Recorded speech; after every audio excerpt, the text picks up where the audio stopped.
Hello and good morning everyone. I welcome you all at Eduverse News Analysis. Today is 7 July 2023 and we are going to discuss important news and articles from The Hindu newspaper. So let's see what important news we got today to discuss.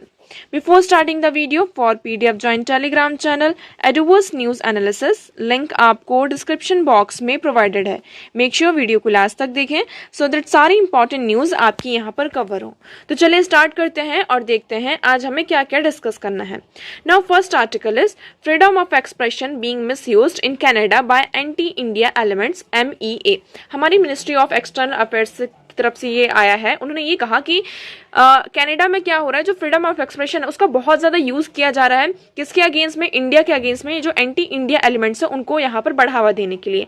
अभी हाल ही फिलहाल में आप देखेंगे, आप इस topic को link कर सकते हैं कैसे, India Canada relation, India Canada relation से आप इसको लिंक कर सकते हैं. अब देखिए कई दिनों से आप देख रहे हैं कि कनाडा में हो गया, आपका यूके में हो गया, ऑस्ट्रेलिया में, यूएस में बहुत ज़्यादा जो प्रो खालिस्तानी एलिमेंट्स हैं उनको यहाँ पर क्या किया जा रहा है, एंटी इंडिया के जो सेंटिमेंट्स हैं, सेंटिमेंट्स हैं उसको बहुत ज़्यादा बढ़ावा दिया जा रहा है. ठीक है. अब हाल ही फिलहाल में क्या हुआ कि जो ये प्रो खालिस्तानी जो एलिमेंट्स हैं उन्होंने क्या किया है, जो पोस्टर्स हैं और कुछ वीडियोस को यहाँ पे वायरल किया है, सामने लेकर आए हैं. और वो उन्होंने ये कहा कि these poster inciting violence against our diplomats and our diplomatic premises abroad are unacceptable. We have called on the government of Canada to ensure safety of our diplomats and our diplomatic mission. तो यहाँ पर हमारे जो official spokes person है उनका ये statement आया है कि यहाँ पर जो आपका कनाडा में जो आपके प्रो खालिस्तानी एलिमेंट्स हैं वो क्या कर रहे हैं, पोस्टर्स निकाल रहे हैं, वीडियोस निकाल रहे हैं. किसके अगेंस्ट में? जो हमारे डिप्लोमेट्स फॉरेन ऑफिशियल्स डिप्लॉय हैं कनाडा में, तो उनके अगेंस्ट में कि हम उनको क्या कर सकते हैं, मतलब कि उनको हार्म पहुंचाया जा सकता है. तो इसके चलते यहाँ पे जो हमारे ऑफिशियल एक्सपोज पर्सन है उन्होंने गवर्नमेंट ऑफ कनाडा से यहाँ पे बातचीत की है और उन्होंने ये कहा कि आप क्या इंश्योर करें, जो हमारे डिप्लोमेट्स हैं और डिप्लोमेटिक मिशंस हैं उनको आप सेफ्टी प्रोवाइड करेंगे. अब यहाँ पर गवर्नमेंट एक्शन क्यों नहीं ले रही है, मतलब ये जो कनाडा है, जो कनाडा की गवर्नमेंट है वो एक्शन क्यों नहीं ले रही है? क्योंकि सबसे बड़ा आपका आ जाता है यहाँ पे वोट बैंक पॉलिटिक्स आ जाती है. क्योंकि जो लार्ज सेक्शन ऑफ जो सोसाइटी है वो किससे यहाँ पर इंक्लूड है, यहाँ पर जो खालिस्तानी लीडर्स हैं, ये जो आपके खालिस्तानी मेंबर्स हैं उनसे यहाँ पे ये सिख कम्युनिटी के एक पीपल है, इनका जो लार्ज सेक्शन यहाँ पर डिप्लॉय है कहाँ, कनाडा में. तो एक बहुत ज़्यादा मतलब कि आपका जो वोट आता है वो किससे आता है, इन सेक्शन से आता है. इसलिए यहाँ की जो गवर्नमेंट है वो एक्शन नहीं ले रही है. ओके, तो आई होप आपको ये पूरा क्लियर होगा. नेक्स्ट मूव करते हैं. Next article is As envoy says, G20 summit is a key element for Russia Putin visit now possibility. अब देखिए इसको डिस्कस करने से पहले हम हमारा जो क्वेश्चन है उसको डिस्कस करते हैं. ओके, तो हमारा क्वेश्चन था कल का, which of the following national park lies completely in the temperate alpine zone. Okay, इसमें ना एक ऑप्शन आई थिंक यहाँ पर मिस हो गया है. यहाँ पर आपका ऑप्शन नंबर सी भी था, C and D. I think ये मिस हो गया है. तो इसमें आपका जो डी ऑप्शन था वो था valley of flower national park. Okay, तो इसमें से आपको ये बताना है कि कौन सा जो नेशनल पार्क है वो कंप्लीटली कहाँ पर आपका टेम्परेट अल्पाइन जोन में यहाँ पर लाई करता है. ओके, तो आप लोगों को यहाँ पर वीडियो को पॉज करना है और यहाँ पर आंसर करना है. कल कई लोगों ने इसका आंसर भी किया था एंड यहाँ पर उन लोगों के आंसर यहाँ पर सही भी थे. ओके, तो इसका राइट आंसर जो आपका ये ऑप्शन नंबर, सॉरी यहाँ पे ये मिस हो चुका है, तो इसका राइट ऑप्शन था option D, valley of flower national park. ये कंप्लीटली आपका कहाँ लाई करता है, टेम्परेट अल्पाइन जोन में. तो आप देख लेंगे, the valley of flower national park located in the Chamoli district of Uttarakhand and is known for its meadow of endemic alpine flower and the variety of flora. तो ये कहाँ पर आपका लाई करता है, उत्तराखंड के चमोली डिस्ट्रिक्ट में. ओके, तो मतलब अल्पाइन वाला की अगर हम रीजन, आप यहाँ पर मैप देख सकते हैं, ये आप मैप देखेंगे, ये आपका उत्तराखंड हुआ. उत्तराखंड में आप इधर आएंगे तो यहाँ पर आ जाता है आपका नंदा देवी बायोस्फीयर रिजर्व आता है और नंदा देवी बायोस्फीयर रिजर्व में ही आपको यहाँ पर मिलेगा valley of flower national park. Okay, तो आपका ये नंदा देवी बायोस्फीयर रिजर्व है. इसमें आपको देखिए याद रखना है कि आपका ये उत्तराखंड हुआ. उत्तराखंड के बाद यहाँ पर आप देखेंगे ये आपके इस साइड में, नदन साइड में ही आपका क्या आता है, नंदा देवी बायोस्फीयर रिजर्व आता है. Okay, Nanda Devi biosphere reserve में ही आप देखेंगे यहाँ पर मालावाई रिजर्व भी आ जाता है, नंदा देवी नेशनल पार्क भी आ जाता है आपका, और वैली ऑफ फ्लावर ये आपका यहाँ पर आ जाता है कहाँ, नंदा देवी बायोस्फीयर रिजर्व में. ओके, तो your right option was valley of flower national park is कहाँ पर आपका कंप्लीटली लाई करता है, टेम्परेट अल्पाइन जोन में. ओके, नेक्स्ट बढ़ते हैं. हमारा आज का क्वेश्चन है what is the use of biochar in farming. यहाँ पर इस क्वेश्चन का आपको आंसर करना है कि बायोचार का फार्मिंग में क्या यूज होता है। Biochar can be use as a part of the growing medium in vertical farming. क्या बायोचार का यूज यहाँ पर हम वर्टिकल फार्मिंग के लिए यूज करते हैं। When biochar is a part of growing medium it promotes the growth of nitrogen fixing microorganism. When biochar is a part of growing medium it enables the growing medium to retain water for a longer time. तो इसमें से कौन सा आपका right option है आप comment section में करके हमें बताएंगे। So now next question is indigo cultivation in India decline by beginning of the 20th century because of. यहाँ पर हमें ये बताना है कि इंडिया में जो इंडिगो कल्टीवेशन हुआ था, ठीक है, इंडिगो कल्टीवेशन आपको पता होगा कि 18th एंड 19th सेंचुरी में, 18th सेंचुरी में ये स्टार्ट हो गया था, बट ये 20th सेंचुरी में जो बिगनिंग होती है, जब 20th सेंचुरी की यहाँ पे बिगनिंग होती है तो वहां पर धीरे धीरे फिर क्या होने लगता है, डिक्लाइन होने लगता है। तो उसका मेन रीजन क्या है ये आप लोगों को बताना है। तो आपका ऑप्शन ए है peasants resistance to the oppressive conduct of planters. क्या यहाँ पे पीजेंट्स जो थे, फार्मर्स थे, उन्होंने यहाँ पे बहुत ज्यादा जो उनका ऑपरेशन किया जा रहा था उसको रेजिस्टेंस प्रोवाइड किया। Its unprofitability in the world market because of new inventions. यहाँ पर सेकंड आपका ऑप्शन क्या आ जाता है कि वर्ल्ड का जो मार्केट था वहां पे न्यू इन्वेंशंस आ रहे थे जिसके कारण इससे कोई भी ज्यादा प्रॉफिट हमें नहीं मिल रहा था, जिसके कारण हमें क्या देखने को मिलता है, क्या 20th सेंचुरी में हमें इंडिगो कल्टीवेशन है वो धीरे धीरे डिक्लाइन होने लगता है। Next is national leaders opposition to the cultivation of indigo. क्या यहाँ पर नेशनल लीडर अपोज कर रहे थे कल्टीवेशन ऑफ इंडिगो के लिए। तो इसमें से राइट ऑप्शन क्या है आप लोगों को कॉमेंट सेक्शन में यहाँ पर बताना है। ओके, अब चलिए बढ़ते हैं आगे हमारे नेक्स्ट आर्टिकल की तरफ। तो हमारा नेक्स्ट आर्टिकल था As an envoy says, G20 summit is a key event for Russia. Putin visit now a possibility. Okay? अब देखिए ये आर्टिकल हमारे लिए क्यों इंपॉर्टेंट हो जाता है, इसलिए इंपॉर्टेंट हो जाता है, आप सभी को पता है G20 एक क्या है, एक बहुत बड़ा प्लेटफॉर्म है जिसमें 19 कंट्रीज हैं आपकी विद यूरोपियन यूनियन। यहाँ पे आपका यूरोपियन यूनियन आ जाता है प्लस 19 कंट्रीज आ जाती हैं, ठीक है। हर साल इसकी समिट होती है और रोटेशनल बेसिस पर यहाँ पर इसकी प्रेसिडेंसी हर एक कंट्री के पास आती है। इस साल किसके पास है, इंडिया के पास है, ठीक है। लास्ट ईयर जो इसकी समिट हुई थी कहाँ, बाली में, उसमें रशिया ने पार्टिसिपेट नहीं किया था, रशिया ने एक तरीके से बॉयकॉट किया था। अगर हम G20 की बात करते हैं इसमें मेनली आपको देखने को मिलेगा क्या है, आपकी जितने भी वेस्टर्न कंट्रीज हैं, वेस्टर्न कंट्रीज का यहाँ पर क्या रहता है, बोलबाला रहता है। इसलिए रशिया का एक तरीके से सामने आना वेस्टर्न कंट्रीज के बीच में ये बहुत बड़ा आपको क्या देखने को मिलता है, एक इवेंट देखने को मिलता है। अब G20 ये समिट होने वाली है, इसके जो वेरियस मल्टीपल आपके इवेंट्स भी हुए हैं, मल्टीपल और कॉन्फ्रेंसेस हुई हैं, जैसे कि हमने यहाँ पर ये कहा था कि हम 100 यहाँ पे क्या करेंगे, इससे वेरियस यहाँ पे मीटिंग्स होंगी। अब इसकी जो मेन मीटिंग है वो कब होने वाली है, आपकी सितंबर में होने वाली है, ठीक है। तो इसमें अब ये कहा जा रहा है कि रशियन जो प्रेसिडेंट है हमारे जो पुतिन साहब, ये पॉसिबिलिटी है कि वो G20 की जो समिट है इसको यहाँ पर क्या करेंगे, मतलब कि इस इवेंट को यहाँ पर पॉसिबिलिटी है कि वो विजिट करेंगे। ओके, अब देखिए G20 के बारे में अब हम देख लेते हैं, ये फिर से न्यूज में है। तो G20 क्या है, ये group of 20, G20 is an inter governmental forum comprising 19 countries. इसमें कितनी टोटल 19 कंट्रीज हैं, Argentina, Australia, Brazil, Canada, China, France, Germany, India, Indonesia, Italy, Japan, Republic of Korea, Mexico, Russia, Saudi Arabia, south Africa, Turkey, United kingdom and United states and the European union. तो आपको इन countries के नाम भी पूरे तरीके से याद रखना है, G20 की कौन कौन सी मेंबर कंट्रीज हैं। ओके, अगर हम G20 मेंबर्स की बात करते हैं, 85% ऑफ द ग्लोबल जीडीपी को ये क्या करता है, रिप्रेजेंट करता है। Over 75% of the global trade, about 2/3 of the world population को भी ये क्या करता है, यहाँ पर रिप्रेजेंट करता है। इसलिए ये हमारे लिए क्या हो जाता है, बहुत ही ज्यादा इंपॉर्टेंट हो जाता है।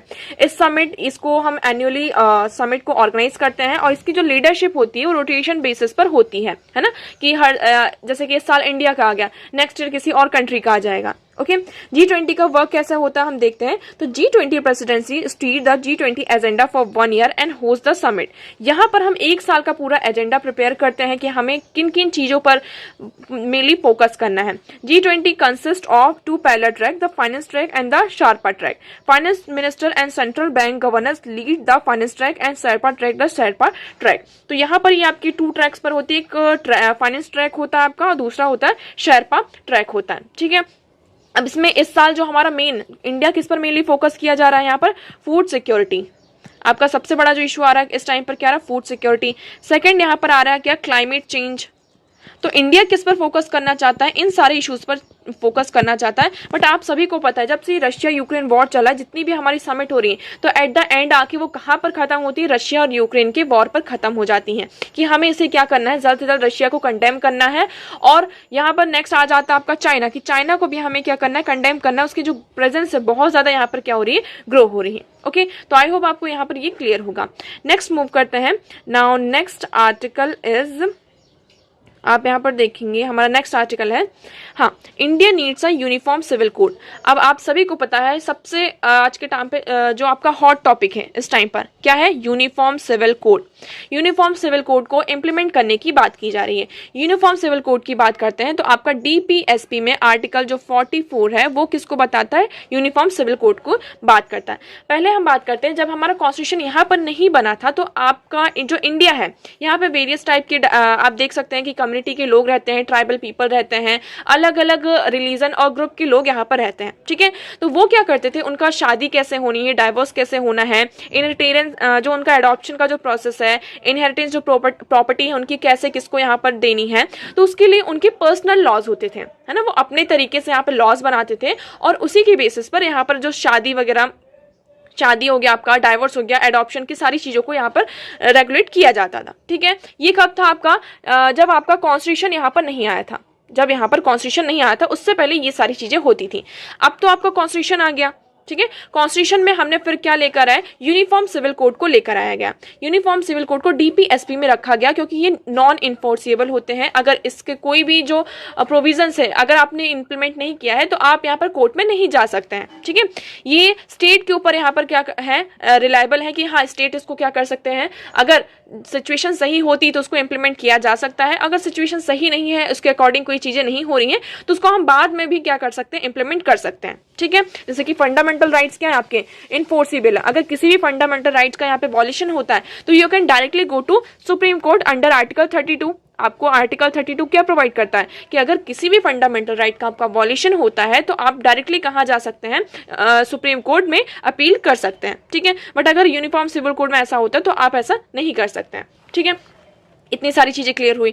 उसके बाद हमारा कॉन्स्टिट्यूशन आता है। कॉन्स्टिट्यूशन में यहाँ पर क्या लेकर आया जाता है? यूसीसी को लेकर आया जाता है, यूनिफॉर्म सिविल कोड को इसे लेकर आया जाता है। बट ये कहा जाता है उस टाइम पर, मतलब अगर हम बात करते हैं जब हमारा कॉन्स्टिट्यूशन बन रहा था तो उस टाइम पर इसको इंप्लीमेंट नहीं किया गया। क्यों? क्योंकि सिचुएशन ऐसी नहीं थी। हमने ऑलरेडी क्या देखा था कि एक हार्श रियलिटी है, जैसे कि जो हमारा रिलीजियस ग्राउंड पर क्या होता, पार्टीशन हुआ था। अगर उस टाइम पर हम यूनिफॉर्म सिविल कोड को इंप्लीमेंट करते तो हमारे लिए बहुत ज्यादा प्रॉब्लम हो जाती, क्योंकि हमें अभी पहले क्या करना था? पहले पूरे इंडिया को एक तरीके से यूनिटी में लेकर आना था, उसे यूनाइट करना था, इसलिए यूनिफॉर्म सिविल कोड को नहीं लाया गया।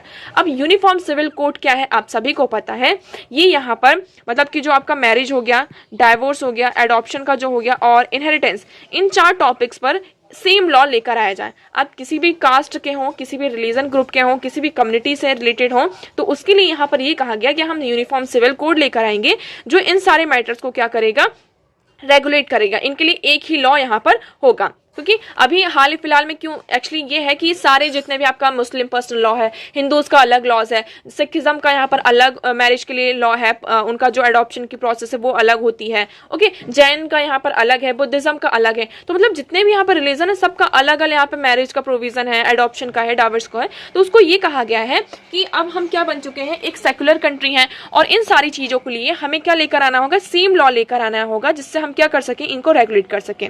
अगर अलग अलग लॉ रहते हैं तो इससे क्या होता है कि चीजें रेगुलेट नहीं हो पाती हैं। ठीक है, अब ये जो आर्टिकल है हमारे former vice president of India M Venkaiah Naidu ji के द्वारा लिखा गया है। अब उन्होंने ये कहा कि इवन जो हमारे कॉन्स्टिट्यूशन मेकर्स थे बी.आर. अम्बेडकर जी, उन्होंने भी ऑब्जर्व किया था कि अगर हमें हमारी कंट्री से ये जो सोशल इविल है ना, यूनिफॉर्मिटी को लेकर आना है तो यूनिफॉर्म सिविल कोड को क्या करना होगा? इंप्लीमेंट करना होगा। बट उस टाइम पे ऐसी कंडीशन नहीं थी जिसके कारण हम क्या कर पाए? यूनिफॉर्म सिविल कोड को इंप्लीमेंट नहीं कर पाए। ओके, अगर हमें हमारी कंट्री से जो ये डिस्क्रिमिनेशन है, इनइक्वालिटीज हैं, इसे हटाना है तो इसके लिए हमें क्या लेकर आना होगा? यूनिफॉर्म सिविल कोड लेकर आना होगा। यहाँ पे जो हमारे वेरियस लीडर्स हैं आप देखेंगे के.एम. मुंशी और कृष्णावयर अय्यर जी, उन्होंने भी यहाँ पर ये कहा कि हमें क्या करना चाहिए? यूनिफॉर्म सिविल कोड लेकर आना चाहिए। ठीक है, अब देखिए, अब यूनिफॉर्म सिविल कोड को लाने में, इंप्लीमेंट करने के लिए आपकी 2-3 चीजें हो सकती हैं।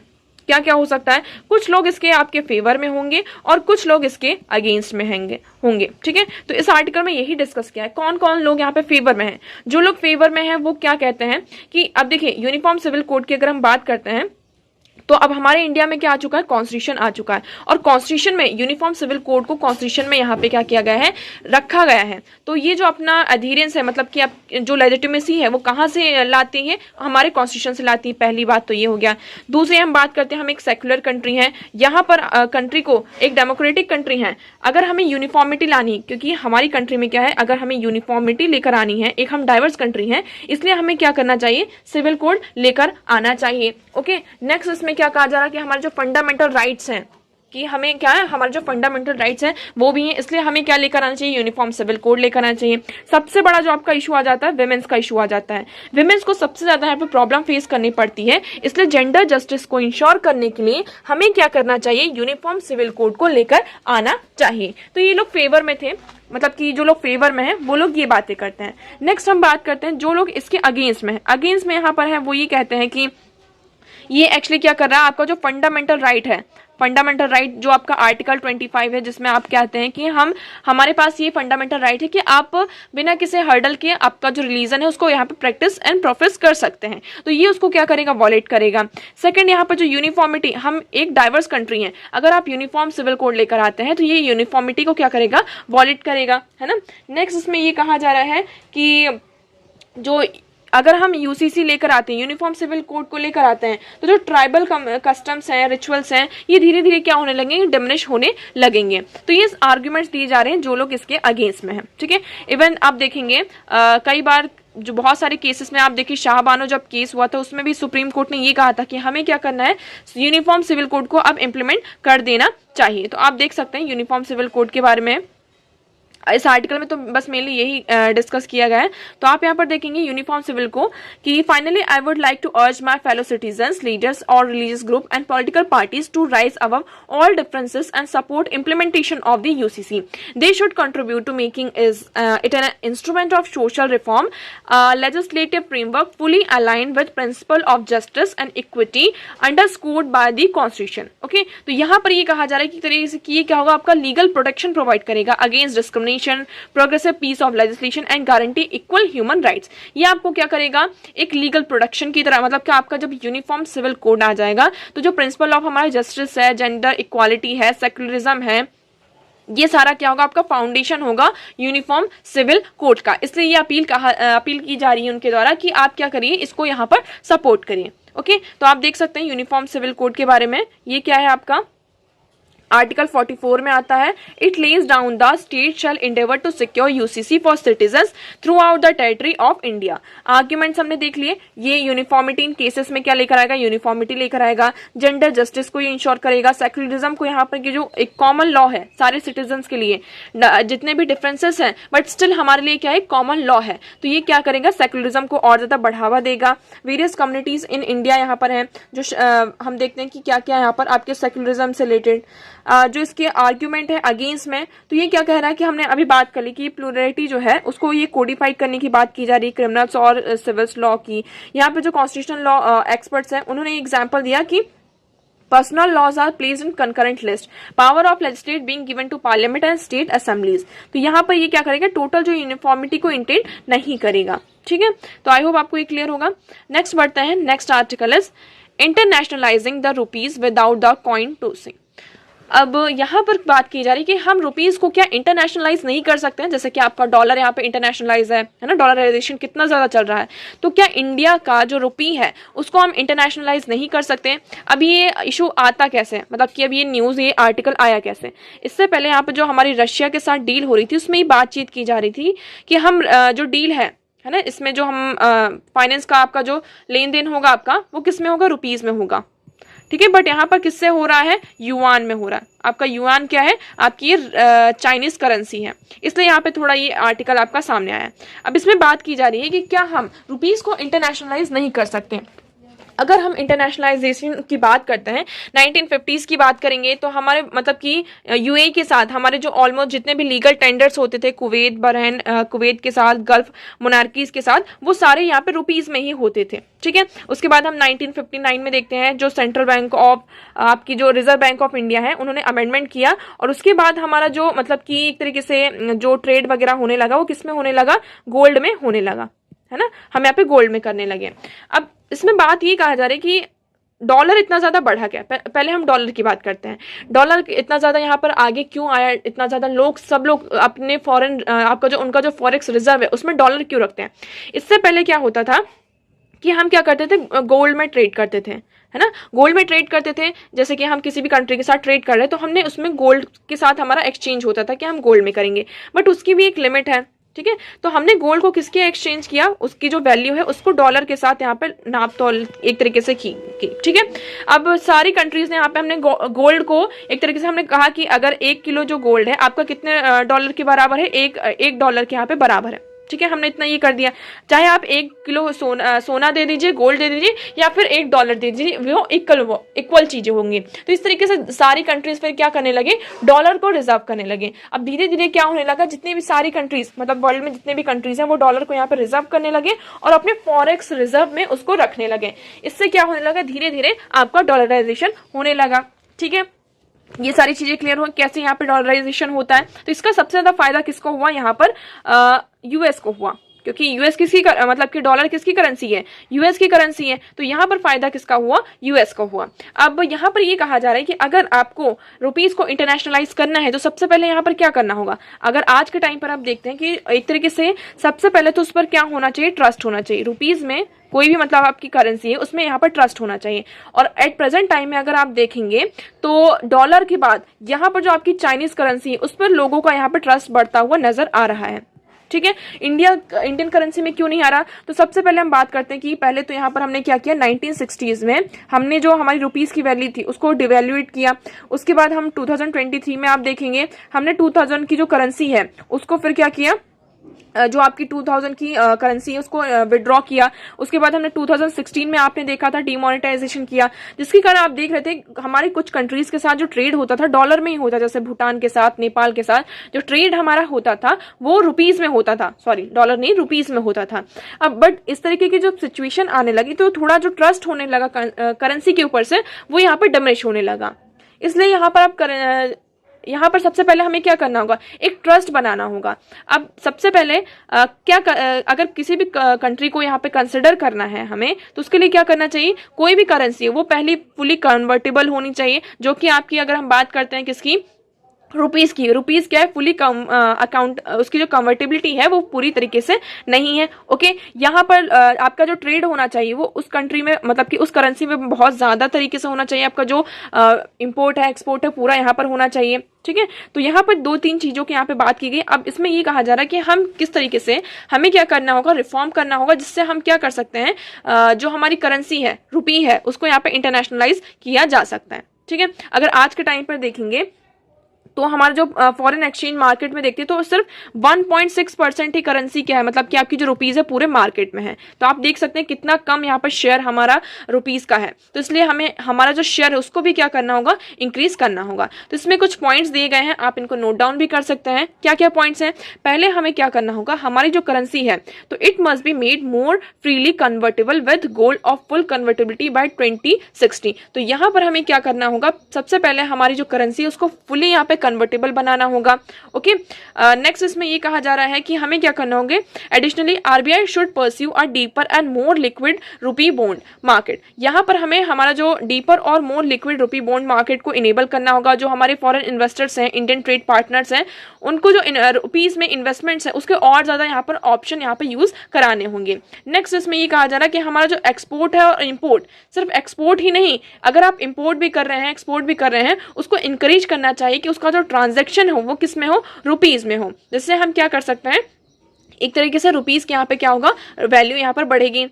नेक्स्ट इसमें कहा जा रहा है कि हम करेंसी स्वैप एग्रीमेंट्स कर सकते हैं, जिसके जैसे कि हमने श्रीलंका के साथ किया, जो क्या एक तरीके से अलाउ करेगा जितनी भी हमारे ट्रेड सेटलमेंट्स हैं, इन्वेस्टमेंट ट्रांजैक्शंस हैं, वो रुपीस में होंगे। तो इस तरीके से हम क्या कर सकते हैं, रिजॉर्टिंग का reverse currency such as dollar. तो हम डॉलर के प्लेस पर जो हम कंट्रीज के साथ यहाँ पे स्वैप एग्रीमेंट कर सकते हैं, करेंसी स्वैप एग्रीमेंट, जिसके थ्रू हम हमारी करेंसी में ही क्या करेंगे, उनके साथ ट्रेड करेंगे। ठीक है। एडिशनली यहाँ पे हम टैक्स इंसेंटिव प्रोवाइड कर सकते हैं फॉरेन बिजनेसेस को, जिससे कि अगर आप रुपीस में यहाँ पे उसको यूटिलाइज करते हैं, उसको ऑपरेशन में लाते हैं, तो इंडिया इसमें हेल्प करेगा और आपको यहाँ पर टैक्स इंसेंटिव से प्रोवाइड किए जाएंगे। तो इससे क्या होगा, आपका इन्वेस्टमेंट बढ़ेगा, लोग यहाँ पर आपके जो इन्वेस्टर्स हैं, फॉरेन इन्वेस्टर्स, वो रुपीस का यहाँ पर ज्यादा से ज्यादा क्या करेंगे, यूज करेंगे। ओके।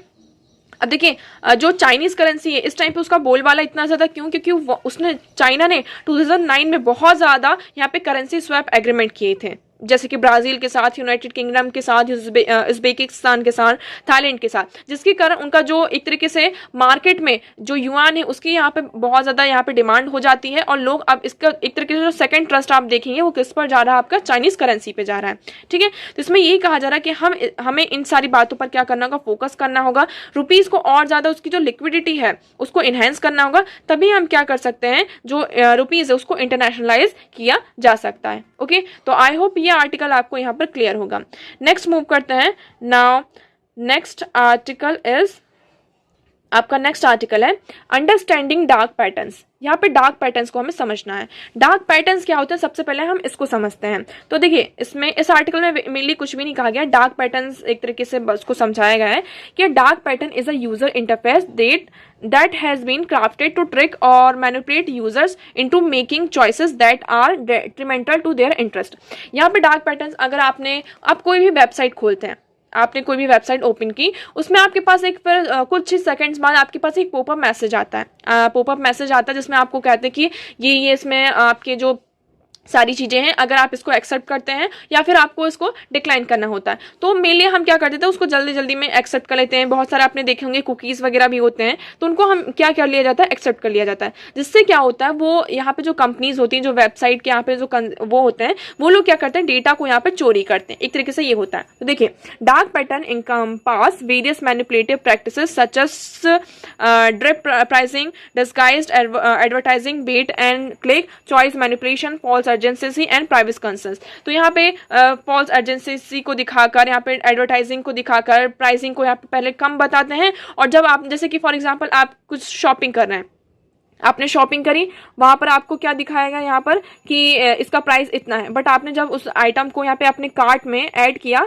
तो कार्ट में ऐड करने के बाद क्या होता है कि उसका जो प्राइस है उसमें एक्स्ट्रा आइटम्स को ऐड कर दिया जाता है, उसका प्राइस भी इनहेंस कर दिया जाता है। तो हम सोचते हैं कि शायद ये हमारे यूज के लिए होगा, तो हम उसको क्या कर लेते हैं, एक्सेप्ट कर लेते हैं। ठीक है। तो इस तरीके से यहाँ पर क्या किया जाता है, जो यूजर्स उसको मैनिपुलेट किया जाता है, इसी को हम कहते हैं डार्क पैटर्न। तो ये वेरियस जो कंपनीज होती हैं वो क्या करते हैं, डार्क पैटर्न्स का यूज करती हैं। इवन आप देखेंगे अमेजन में, यहाँ पर अमेजन का बहुत अच्छा एग्जाम्पल ले सकते हैं कि जो अमेजन की प्राइम मेंबरशिप थी उसको कैंसिल करने में लोगों को बहुत ज्यादा यहाँ पे प्रॉब्लम आती थी। इसके चलते यहाँ पे पूरे केस वगैरह भी किया हो गया था। हम यहाँ पर देख रहे थे फेसबुक में हम बात करते हैं, इंस्टाग्राम की बात करते हैं, तो फेसबुक में आपने देखा होगा बहुत जनरल इन्फॉर्मेशन, बहुत ज्यादा डिटेल में उसमें इन्फॉर्मेशन ली जाती थी, जैसे कि आप किस कास्ट से बिलोंग करते हैं, आपकी डेट क्या है, मतलब कि किस लोकेशन से आप बिलोंग करते हैं, आपकी डेट ऑफ बर्थ क्या है, ये सारी चीजें। तो इससे क्या होता है, बहुत ज्यादा जो हमारा डेटा है उसको यहाँ पर उसको प्राइवेसी प्रोवाइड कर, मतलब कि आपका डेटा यहाँ पर चोरी किया जाता था। ठीक है। तो the term dark pattern was coined by the user experience designer Harry Brignull in 2010। तो ये जो डार्क पैटर्न है इसको कब एक्सपीरियंस किया गया, हैरी ब्रिंगलर के द्वारा इन्हें एक्सपीरियंस किया गया और उन्होंने इस टर्म को डार्क पैटर्न्स के बारे में बताया। अब डार्क पैटर्न्स आपके कई तरीके के होते हैं, आप इस पिक्चर से समझ सकते हैं। देखिए एक बैट एंड स्विच होता है, when information sees something else and different actions get performed upon clicking. Bait and switch का मतलब होता है कि आपको आपके सामने यहाँ पे एक पॉपअप मैसेज आया, इसमें लिखा कुछ और है, बट यहाँ पर जब आपने उसको कंफर्म कर दिया तो इसके कंफर्म करने के बाद इसके जो एक्शंस होते हैं वो डिफरेंट होते हैं। ठीक है। हिडन कॉस्ट की बात करते हैं, the cost shown in a different initially but increase as the buyer moves ahead with the payment. यहाँ पर क्या होता है कि आप कोई भी आइटम परचेस करने जा रहे हैं तो उसमें आपको कॉस्ट दिखाए, फॉर एग्जांपल आपने यहाँ पे कुछ भी परचेस किया, उसका आइटम हुआ 300 रुपीज़, बट आपने जब इसको कार्ट में ऐड किया, फर्दर आप पेमेंट करने लगे, तो इसका जो आइटम है मतलब का प्राइस है वो और ज़्यादा क्या हो गया, 400 हो गया। तो इस तरीके से यहाँ पे हिडन कॉस्ट यहाँ पर क्या किए जाते हैं, उसमें इंक्लूड किए जाते हैं। यहाँ पे फोर्स कंटिन्यूटी होती है कि आपको यहाँ पे जो इन्फॉर्मेशन होती है, डिटेल्स होती हैं, वो इतने ज़्यादा वेग होते हैं, इतने ज़्यादा कॉम्प्रिहेंसिव होते हैं कि हम उसको इनकॉम्प्रिहेंड नहीं कर पाते हैं। कई बार कुछ भी मैसेज आता है, हम इतना ज़्यादा वो वेग होता है, उसकी जो लैंग्वेज इतनी ज़्यादा स्ट्रांग होती है कि हम उसको पढ़ते भी नहीं है और उस पर क्लिक कर देते कि हाँ और आगे बढ़ जाते हैं। ठीक है, यहाँ पे आप देखेंगे कन्फर्म शेमिंग, डिस्गाइज एड्स, आपके जो एड्स आते हैं कि ऐसे बैनर्स आते हैं जो इसमें हम क्या करते हैं, यूजफुल हो सकते हैं हमारे लिए, और हम डाउनलोड बटन पर यहाँ पर क्लिक कर देते हैं। ठीक है, आस्किंग मोर देन इंटेंडेड, यहाँ पर हम उतनी चीज़ की डिमांड नहीं कर रहे हैं जितनी वो हमें शो कर रहे हैं। ट्रिगरिंग फेयर, यहाँ पे क्या करते हैं, कई बार हमारा जो फेयर होता है उसको ट्रिगर किया जाता है। Social proof and triggering FOMO, तो ये सारे क्या हैं, आपके common types of dark pattern है जिसका यूज किया जाता है। अब इसी को रेगुलेट करने के लिए हम बात कर रहे हैं किसकी, जो आपका department of consumer affair advertisement standard council of India है। उन्होंने यहाँ पे रिसेंटली एक जॉइंट कंसल्टेशन लिया है स्टेक होल्डर्स के साथ कि हम क्या कर सकें, जो डार्क पैटर्न्स हैं तो इससे हमारे जो कंज्यूमर्स है उसको किस तरीके से यहाँ पे बचाया जा सकता है। ठीक है, many believe that use of dark pattern is a business strategy. The legality of dark pattern is a complex matter as discuss distinction between manipulation and fraudulent intent can be challenging.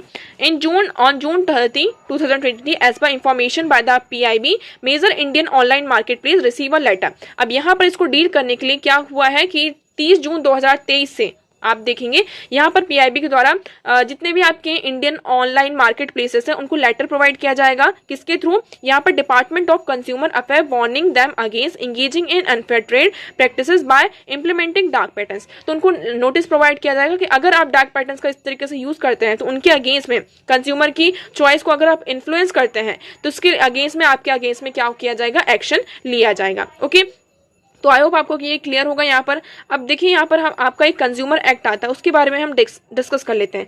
Consumer protection act 1986 में आता है, उसके बाद यहाँ पर consumer protection act 2009 में भी 19 में आपका आता है। तो देखिए पहले यहाँ पे कोई भी सेपरेट रेगुलेटर नहीं था, उसके बाद यहाँ पर इसको सेंट्रल कंज्यूमर प्रोटेक्शन अथॉरिटी इसके लिए यहाँ पे फॉर्म की गई जो इसको क्या करती है, रेगुलेट करती है। यहाँ पे कंज्यूमर कोड की बात करते हैं, पहले क्या प्रोविजन थे, ये आपका पहले का है और ये अमेंडमेंट के बाद 2019 में आता है। तो यहाँ पे आपका कंज्यूमर कोर्ट होता है।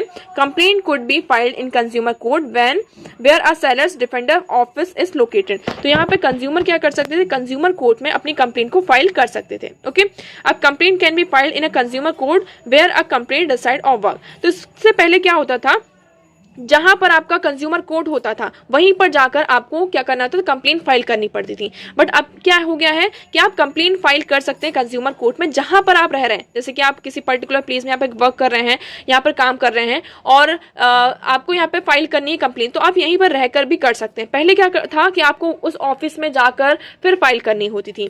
प्रोडक्ट की लायबिलिटी के बारे में देखते हैं। No provision consumer court approach to civil court but not consumer court.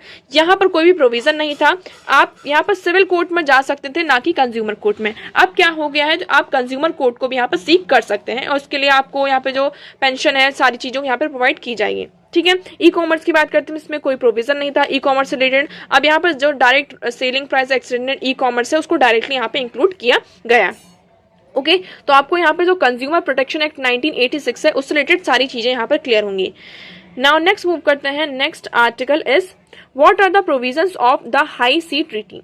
अब यहाँ पे हाई सीज ट्रीटी क्या है इसके बारे में देखते हैं। पहले हम बात करते हैं हाई सीज की। व्हाट इज हाई सीज, किसी को पता है क्या यहाँ पे हाई सीज क्या है? देखिए हाई सीज क्या है, according to 1958 Geneva Convention on the high seas, part of the seas that are not included in the territorial water and और the internal water of the country are known as high seas. यहाँ पे high seas क्या है, आप इस diagram को देखिए।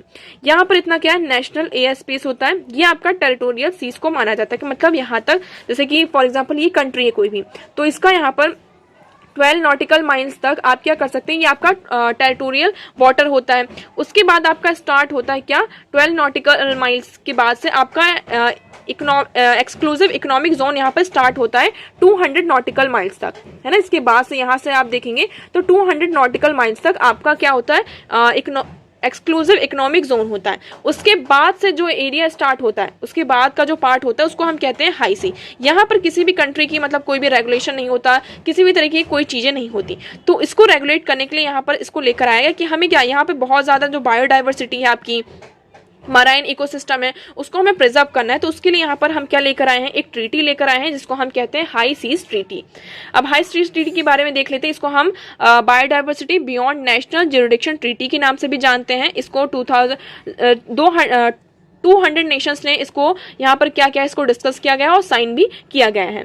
However, the treaty still needs to be ratified at least 60 members nation to take effect. The next ocean conference in June 2025 in Nice, France is expected to witness the completion of the ratification. यहाँ पर अभी बहुत सारी countries ने इसको ratify कर लिया है, बहुत सारी कंट्रीज ने अभी रेटिफाई नहीं किया गया है। इसकी नेक्स्ट कॉन्फ्रेंस आपकी 2025 में होगी, तो ये एक्सपेक्ट किया जा रहा है कि बहुत सारे जो नेशंस होंगे इसे रेटिफाई किएंगे।